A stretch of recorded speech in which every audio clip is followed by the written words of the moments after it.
même, mine de rien, Marrakech, ça construit beaucoup. Ça construit vraiment beaucoup.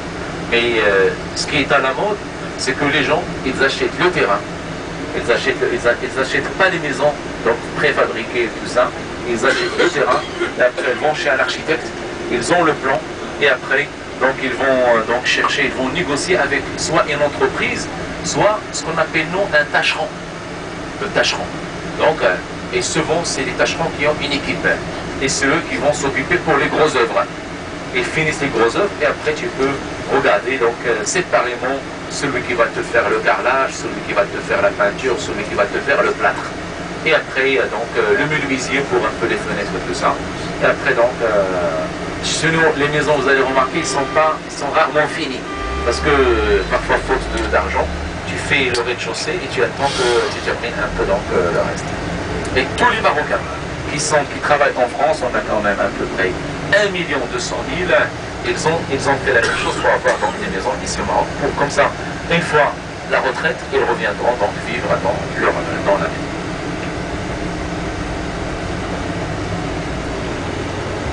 Et une autre caractéristique chez nous, c'est qu'il y a plein de mobylettes et plein de vélos. Parce que c'est une ville comme c'est plat, donc ça marche très bien. Et comme c'est petit, Marrakech, c'est pas très grand. Marrakech, il fait à peu près 62 km entre l'intérieur et l'extérieur. Donc c'est 62 km, donc c'est pas très grand. Alors ce qui fait que les gens qui ont des voitures, ils ont du mal à trouver une place pour la garer.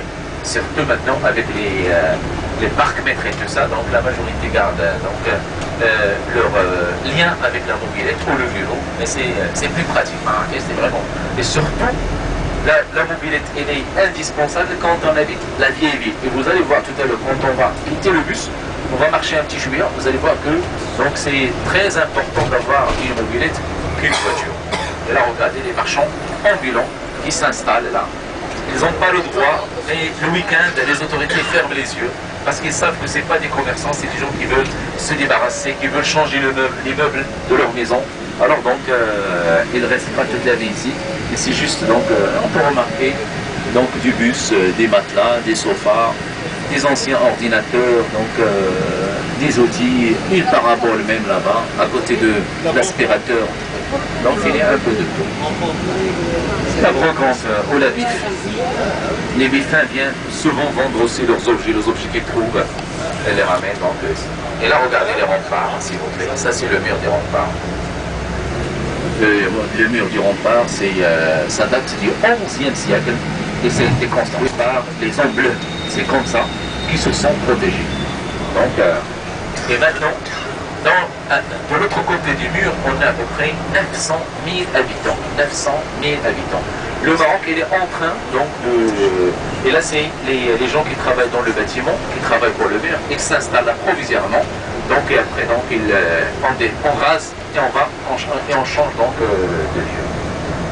Donc, souvent, les gens qui travaillent dans le bâtiment chez nous, pour éviter donc de payer le transport aller-retour à la navette, donc ils peuvent dormir dans le chantier là. Ça peut durer